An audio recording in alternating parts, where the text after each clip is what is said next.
The second tier of quarterbacks potentially available this offseason, leading the charge with Sam Darnold, who I think is on that like kind of borderline of the top tier and the mid tier. Darnold's a fascinating case because we know about the season he had with Kevin O'Connell. I almost said Sean McVay. Kevin O'Connell and the Minnesota Vikings. But it seems as though giving him a contract, if you have the ability to give him that long-term contract, it's a risk because you don't know what he would look like outside of a Kevin O'Connell and Justin Jefferson system.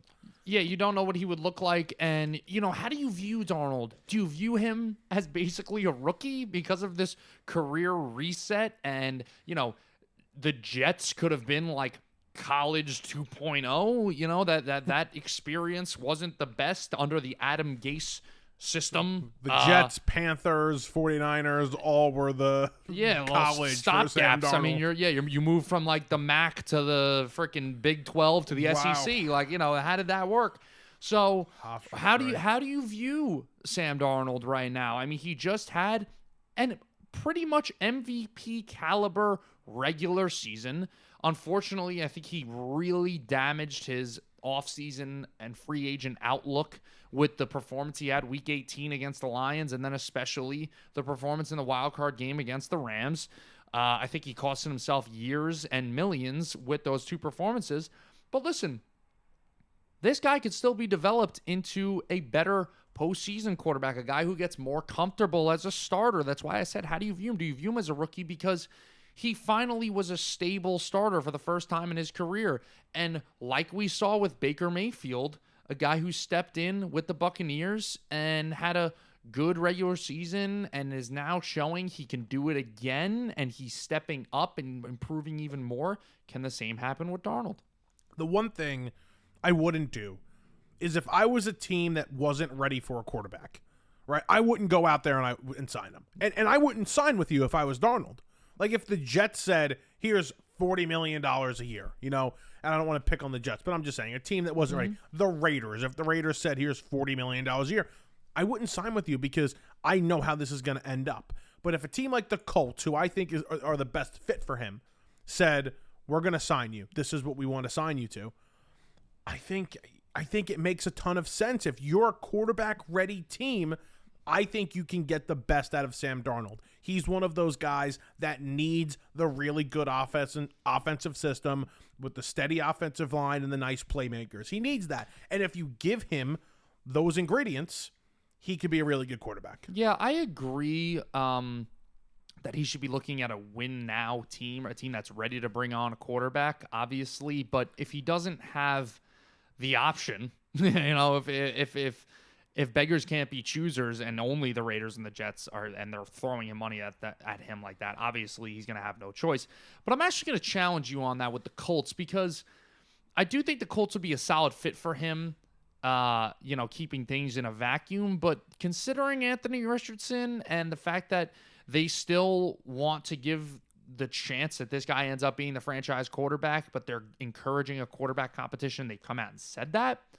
Is it really a quarterback competition if you sign Sam Darnold to a $30 million plus deal for who knows how many years? Would it be? That's just they're get ready to learn tight end, Anthony Richardson. I mean, they're that's oblivious if they think they're going to get anything out of Richardson, though. Yeah, but I would not. They are. Sign up for a quarterback competition here. I would suggest that the best fit for Darnold is Pittsburgh. That's where I think he could end, where the best destination for him and for them.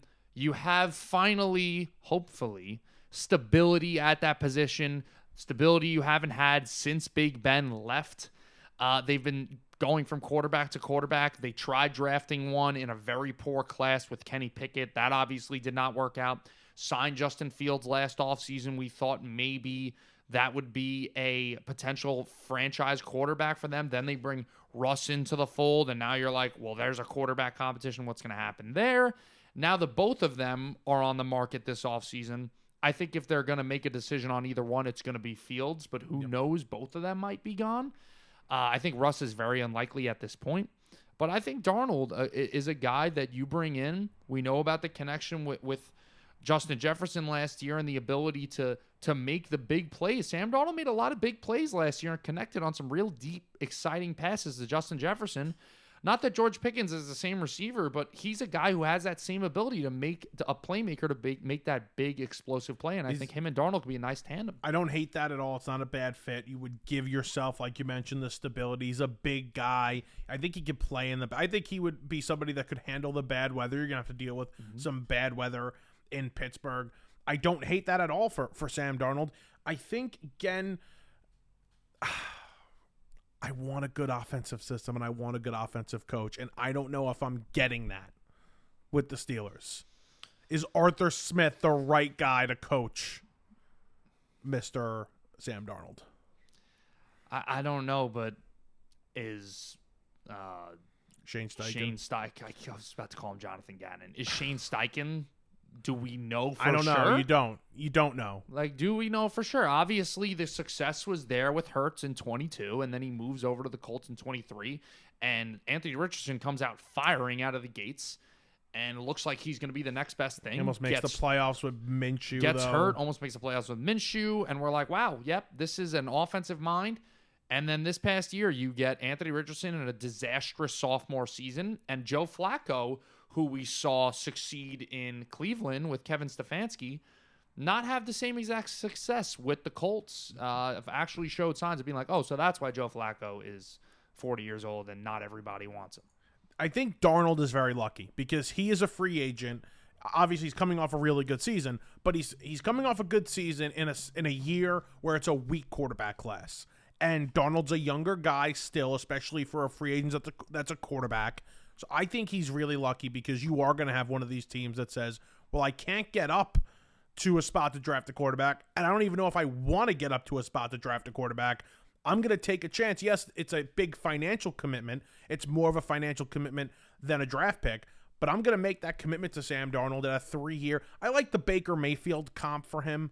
Yeah. Because it still gives him the ability to get another contract after this. So I think it's 3 years, $100 million, something like that. I don't think that's a bad comparison. And if I was a team like the Colts, like the Steelers, it would be a no-brainer if I'm going to get a guy that could potentially be my franchise quarterback. Well, you wonder with Darnold does he need another great system, or is it he just needs the pressure taken off of his shoulders?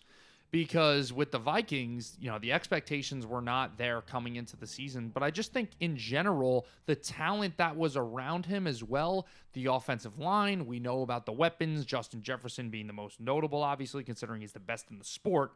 And that defense, and Brian Flores and the job that he did, maybe if he goes to a Pittsburgh, is it, he needs somebody better than Arthur Smith? Or is it, no, that Pittsburgh Steelers defense is great, and they got some playmakers on the outside and, a decent running back room and a good head coach, and maybe the pressure isn't all there like it was in New York and like it was in Carolina, would just please be the savior. I think with Darnold, I think he's going back to Minnesota. I don't get that. I think they're going to franchise tag him. Why? Because it's a 1-year commitment. You don't care about it's going to be $40 million, okay, whatever it is. And he's going to go back there. Yeah, it's kind of a no-brainer for Minnesota. I understand that, but I think, listen, I understand it's a business. I totally get it. But I think at a certain point, you got to just be like, listen, this kid's been through enough. He finally proved his worth in this league this year, whether that's being a Pro Bowl every year quarterback or just being a starter in this league. Who knows? Let's go let him go somewhere else and have a starting job while we start J.J. McCarthy. And I could see KOC doing that. Yeah. And he's already sort of implied that in some interviews. And the GM came out at the Combine and basically said McCarthy's going to be the starter. They're going to be they're going to McCarthy. Yeah. This isn't a conversation of who's the long-term quarterback, Sam Darnold or J.J. McCarthy. Now, it makes you think if they would have beat L.A. and ended up potentially, in Philly, and who knows what happened in that game. But let's just say they won one playoff game, right? Would the conversation be different, or would the Vikings the entire time still be like, listen, we're going with JJ next year? That's a good what if to play.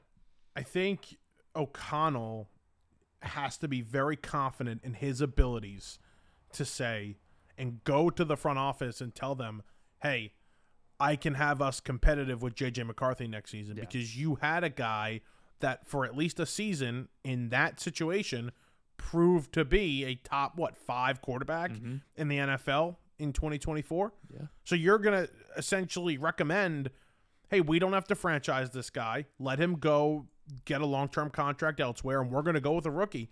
That's a major risk. And how do the veterans in that locker room, we talked about this at length when they were winning games late in the year, how could you move off of Sam Darnold? He's beloved in that locker room. How do you go to these veterans and say, hey, guys, we just won 13 games, what was it, 14 games, and we did get bounced out in the first round.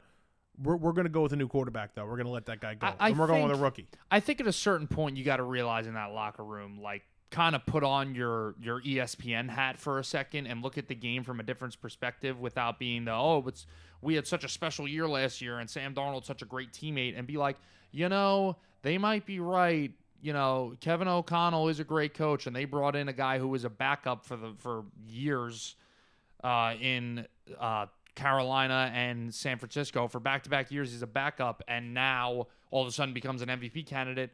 This wasn't exactly the plan, and maybe we lost those last couple games. Had a lot to do with the performance of that quarterback. Yeah, maybe we know what the front office is talking about by saying they're going to go with the second-year J.J. McCarthy. And I like McCarthy, and I think he's going to thrive in that situation. I mean, what talented he's a talented kid. What talented guy wouldn't thrive in the situation with a good offensive line and Kevin O'Connell and Justin Jefferson and Jordan Addison? They'll be just fine. But it's tough, man. 35 touchdowns, 12 picks. He was unbelievable. Listen, if we had to make a bet, right, I would bet that life without the Vikings for Sam Darnold will be a lot tougher than life without Sam Darnold for the Vikings. I would agree with that. Now, how about Russell Wilson? We kind of mentioned him briefly. 100% a guarantee that he is going to be on the move.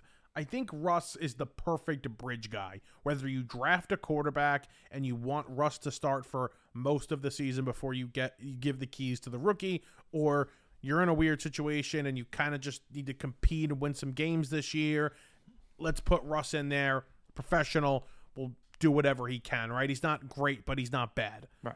I think Russ is valuable here. He's going to be signed. He's going to start this year. I think there's so many teams that could use him.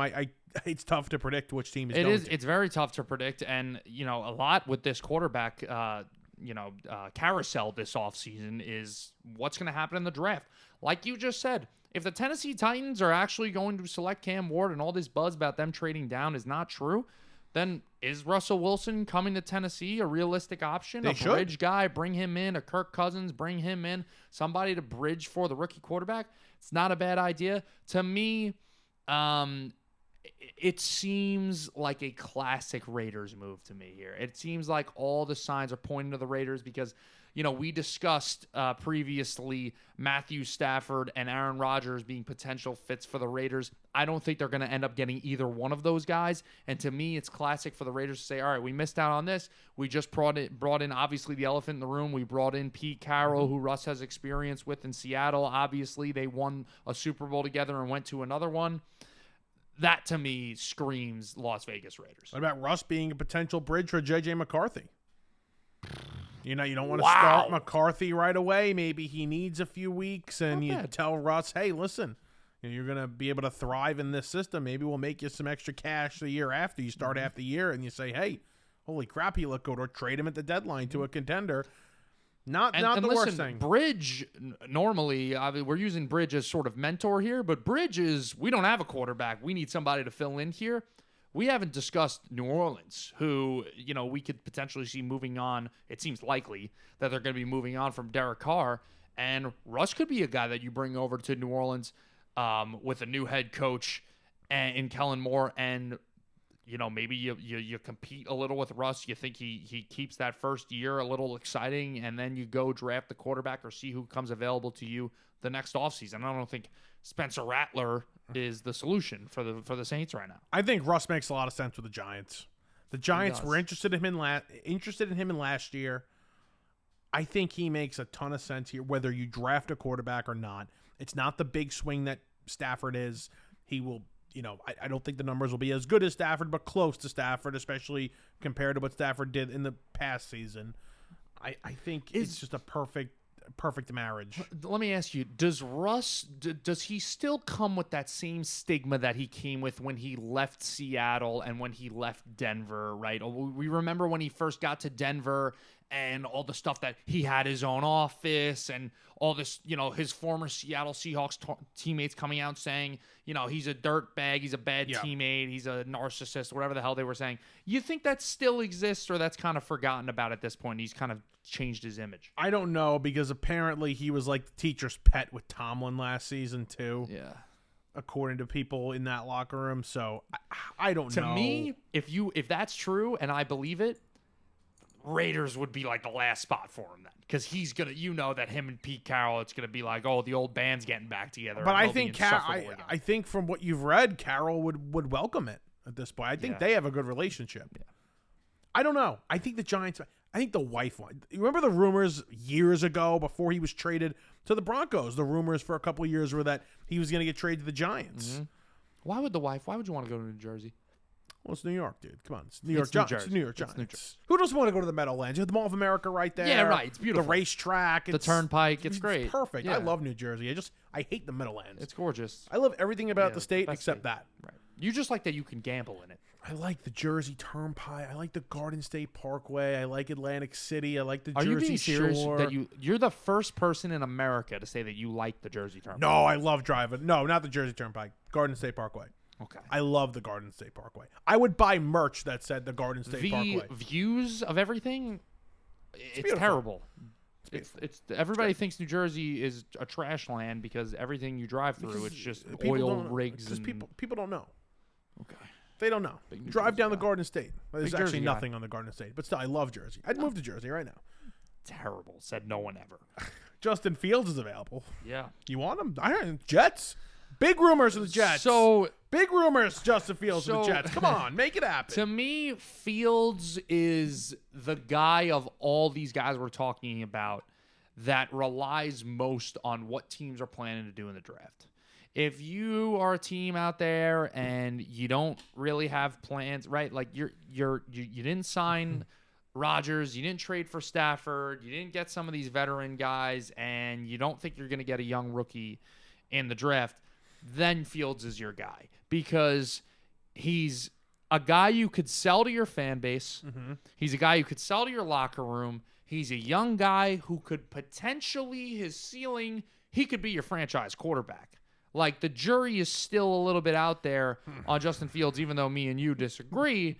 But there's still a chance that this guy could end up panning out in the right situation. I mean, you can't really put it past anybody at this point when we've seen the likes of Sam Darnold, Baker Mayfield, and Geno Smith, even though Geno Smith might have been a one-hit wonder. Fields, to me, the Jets would actually make sense. I could see them doing that. I think they want to establish a hard-nosed identity, and having a running quarterback that enhances your run game would add to that. I just think it's going to be like whoever's left for Justin Fields.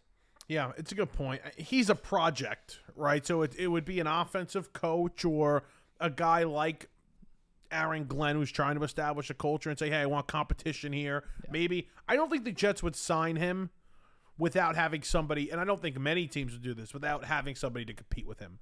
You're not signing Justin Fields and saying, this is the job. You have the job. I think Justin Fields is at the point in his career where if you sign him to whatever the deal is, he needs to compete for the starting job. Yeah. And well, if the Jets did sign him, it would be Tyrod Taylor would still be discussed as a competition for the number one quarterback spot.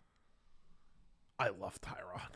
Yeah, that's great. Let's start Tyrod. Super Bowl aspirations with Tyrod. I think we should start Tyrod. Yeah. But what does that quarterback room do for you? I mean, if it's what are you going to do? Tyrod. What are you going to do? I don't know. You're out of options. I don't know what my option would be at that Trade point. for Matt Stafford? That's what the Giants are going to do. I don't know what I would want if I was a Jet fan. I just don't want Justin Fields. A lot of the times you got to just realize I'm backed into a corner here. I'm not going to do a drastic move to try to fight my way out. I'm just going to roll with it. So this is this could be the big move, but it's a low risk. But there could be a high reward. Exactly. It doesn't come that easy. Like, it's probably not going to be the high reward, but You keep Garrett Wilson happy by bringing in his college quarterback. He wants an extension, apparently. You extend him. You bring in the quarterback. You let the players develop a little bit more. Who knows what happens, He's right? not going to be happy when he starts throwing the football, that's for sure. Yeah, when he throws it 10 yards over his head. Or when he's wide open and Justin Fields holds on to it and takes a sack. But, yeah, with the Jets, I mean, you're kind of out of options, and that's why I think Justin Fields, whether the Jets are out of options, the Saints are out of options, the Titans are out of options, who knows what the hell the Titans are going to do, trade back. Like, you don't know what's going to happen. Somebody's out of options. The Steelers, we haven't even talked about them. I'm just going back to Pittsburgh. That's where I projected. Actually, probably the most likely destination. That's what I projected. I think he goes back to Pittsburgh. Yeah, I agree. My projections here for these quarterbacks: I had Wilson to the Raiders, I had Darnold to the Vikings, I had Cousins to the Titans, and I had Fields back to the Steelers. I have different ones, that's for sure. I have Fields to the Jets, Darnold to the Steelers, Wilson to the Raiders, and Cousins to Cleveland. Okay. Cousins to Cleveland makes sense to me. Obviously, I'm playing a little bit of, it's easy to say, Russ back to the Raiders, Russ to the Raiders because of the Carroll connection. And I could say the same thing with Cousins. The connection with Stefanski, him being his offensive coordinator in Minnesota, familiar with the system. Yeah. The Browns right now are dealing with the Myles Garrett trade request. Who knows what they're going to get in return for that? But you still have Deshaun Watson on your roster. That must be fun. I'm sure, like, Abdul Carter is getting up there as like a Myles Garrett-esque prospect for the Browns. So if you trade Myles Garrett, you could replace him right away. Easier said than done, but that's your best option there, getting a young superstar potential edge rusher and riding it out one more year with Kirk Cousins on a minimum deal and seeing where you are next year in the draft. Yeah, I think it's a good situation for them, actually, because you're going to get 2 first-round picks for Garrett, most likely, and more. You'll replace Garrett with a younger, cheaper pass rusher, obviously not as good, but the potential to be close to the talent level of Garrett, or better, who the hell knows. Yeah. And you're able to stockpile first-round draft picks to potentially get a draft pick next year and go up and get a quarterback when the quarterback class is better. So it's not a terrible situation. I like that. I have that as the best fit for Cousins. The best fit for Wilson, the Giants. I kind of spoiled that. And the best fit for you, I mentioned the best fit for Darnold I had as the Colts. So I agree that the best fit for Cousins is the Browns. I think the best fit for Fields is Pittsburgh. Sam Darnold, to me, it's tough to say the best fit. Like, obviously, like I said with Rodgers and Stafford, it's the Rams. The best fit for him is the Vikings. Yeah. Is he going to end up back there? I don't think it's likely, honestly. You think he's going to get franchise tag? That'd be really interesting to see. You might have swayed me, though, because of how good of a guy O'Connell seems to be. And because I did hear the same comments you heard, maybe he does just say, hey, we're going to let you go. Right. We're not going to tag you. Go be good somewhere else. They moved somebody off of a reserve or something like that, or gave somebody an extension, and they now have the ability to tag him. There was somebody they were going to have to tag, and they don't have to tag him anymore. So now they have the ability to tag him. Listen, all I know, we were talking about the quarterbacks and people trading down, the quarterback class this year. If I'm a fan of a team and my team ends up selecting one of these quarterbacks in Cam Ward or Shedeur Sanders, and it's because the teams in front traded down or they just fell in the draft, like, it could still work out, but my anxiety and worry level would go way up because I'd be like, why does nobody want these guys? Yeah. You have these teams that have glaring needs at quarterback. They need a young future franchise quarterback. Why are they not taking these It's guys? A weak quarterback class, and these free agent or potential quarterbacks for trade, it's going to be a really hot market, and we're excited to see what happens.